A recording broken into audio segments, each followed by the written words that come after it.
So you're a flathead Ford guy, and you seem to have a specialty engine stand here.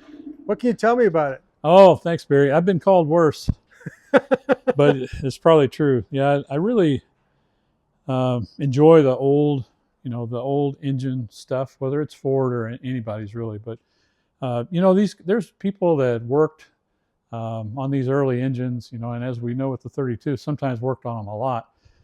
This is an example of an engine stand, and this one has the adapter for the flathead engine. This bolts to where the exhaust, so to the side of the engine, where the exhaust manifolds would go. The one behind you might be a better example.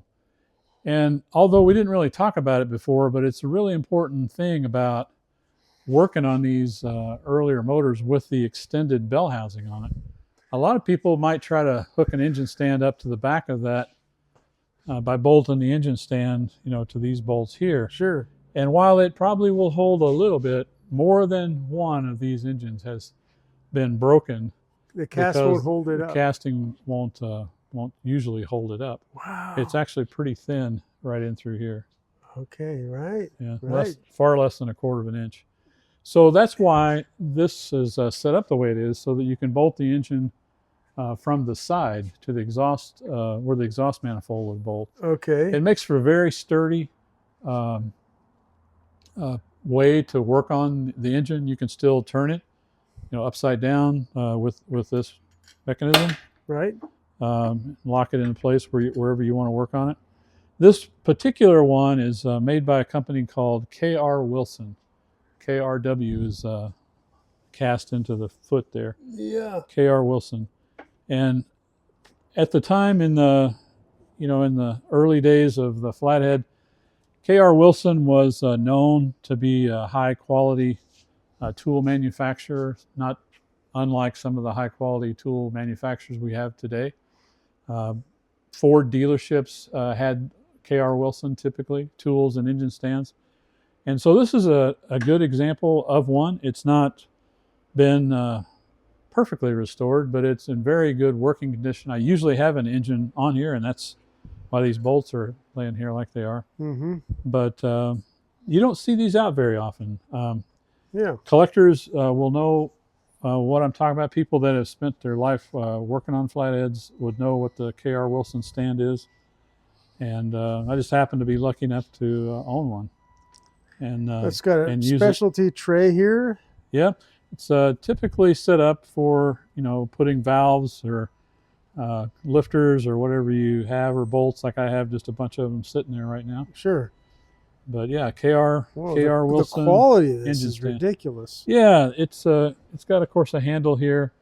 You can take this all the way out and then pull this adapter out. I said earlier it is an adapter because they made more than one adapter. Here's another one right here. Oh. And an example of another adapter. Yeah. And I honestly don't know what adapter it is. I wonder. I've had people say Model A. I don't know.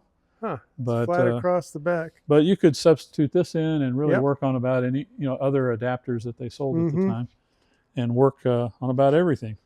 That is crazy. Very cool. Yeah. Another little hidden treasure here. K.R. Wilson.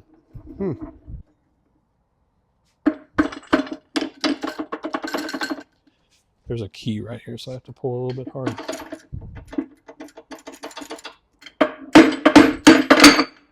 There we go.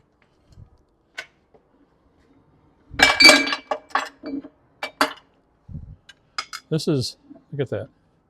That whole thing is a bearing. Wow. That's massive. And so, I forget where my key went. So it dropped, no, that's the different bolt thing. Here it is. Just fell out. Okay. So this, this plate is keyed. Right. Oops.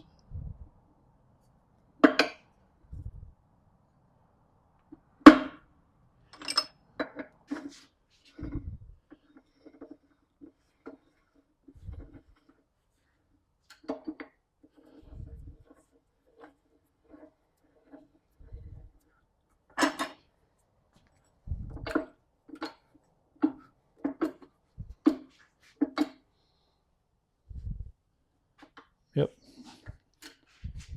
Once you're dialed in, easy.